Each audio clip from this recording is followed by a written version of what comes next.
Even though Buttontown was a small town, it had an unusual high number of special kids.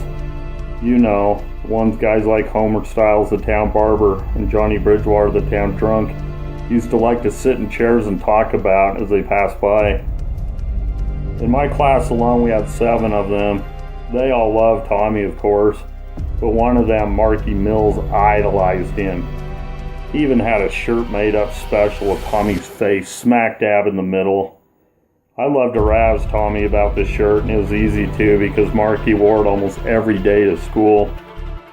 It's no surprise Marky loved Tommy so much because one day he had saved his life. A couple summers ago, Marky was out chasing ducks around a pond. When a duck freaked out and jumped in the pond, Marky followed right along, clothes and all.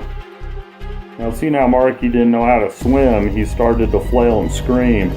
Problem was, it was during the big 4th of July town picnic, and everyone was in the park dishing up the tater salad and hot dogs. No one heard him. No one but Tommy, that is.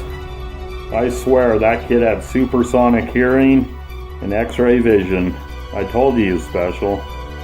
Just like a cat on the prowl, Tommy jumped off the table and dashed for the pond. I turned around and yelled, "Tommy, where the hell are you going?" He responded back, "Marky's in trouble! Marky needs me!" With that, I took one more giant bite of Granny's world-famous tater salad and began to sprint toward the pond. Simultaneously, I heard a loud scream from Marky's mom, "Marky, where are you?" I yelled back, "He's at the pond! Get your fat ass down here and help!" To this day, I still regret calling Mrs. Mills a fat ass. She weighed 500 pounds at the time, but it wasn't right. No one deserves to be called that, not even her. When I reached the pond, there was Tommy and Marky in a huge embrace. If you've ever been hugged by a Down syndrome or severely autistic person, then you know just how strong they can be. Tommy was beaming as Marky repeatedly said the phrase, "Thank you, Tommy! I love you, Tommy!" Marky's mom had finally arrived on the scene, and she hurried down to the shore as quick as she could go, saying, "Oh, my sweet boy, are you okay, Marky?" Marky replied, "Yeah, Mom. Tommy saved my life. He always saves my life." Then he started to cry and the gravity of the situation sunk in. He yelled out, "Why didn't you save me, Mom? Why didn't you save me?" She whispered something in his ear and he whispered back, "I know, Mom. Tommy's Superman." As I gathered my senses and started to move, I could hear a loud, horrible scream that seemed to penetrate to my very core. After a few seconds, I realized it was a town siren. I'd not heard it for a few years, and in my disorientation, thought a tornado was on the way. I immediately tried to get up and run and tripped right over the corpse lying next to me on the ground. When I opened my eyes, I realized I was staring 2 inches away from what was left of poor Marky Mills. To be exact, there wasn't much left. As in the same fashion as Mrs. Lubbock would be found the next day, he was gutted like a deer. His chest cavity was picked clean except for a small piece of liver dangling from a nerve. His head was intact except it was split down the middle with one eyeball hanging from the socket and his tongue was bitten off. All of a sudden I was pulled up violently from the body and brought to my feet. It was Deputy Jones. Screaming at me to be heard above the siren, he said, "Can you walk?" I said, "I think so." He said, "Good, get over to my car. It's a lockdown situation." As I looked around to take in the chaos of the scene, I could see children running everywhere. Most of them were crying. My grandpa was trying to keep some kind of order by trying to calm as many as he could. I slowly made my way over to the car. I think I may have had a concussion to some degree.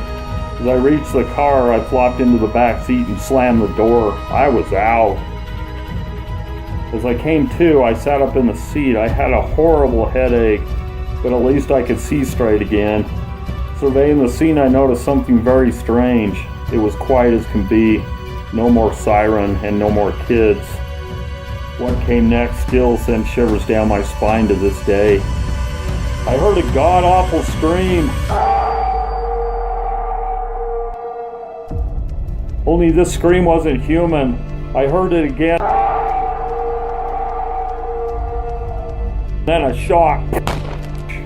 Then another shock. Then another. It took me a second to narrow down where it was coming from. Just as I realized it was only about 20 feet away, I saw Deputy Jones sprinting for the car. He was shouting in sheer panic, "Open the door, Joe! Open the door!"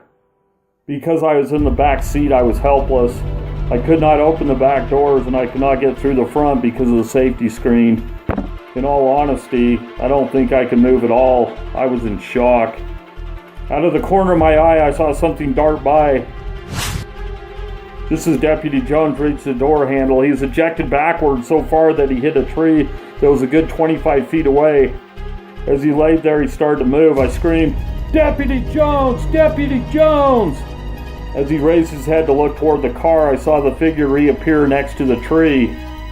Everything seemed to become slow motion as I watched the creature approach Deputy Jones. He was completely helpless as he turned his head toward the creature and looked up into its eyes. It let out another god-awful yell. The shots could be heard blazing across the night sky. Peering to my right, I saw a figure of my grandpa holding his trusty shotgun. He shot off another round. As the creature disappeared into the darkness, he yelled over to me, "Hey Joe, you okay?" I screamed back, "Yeah, I guess." He yelled back, "Good, I'm going to check on Greg." I settled back gently into the seat, letting out a long sigh.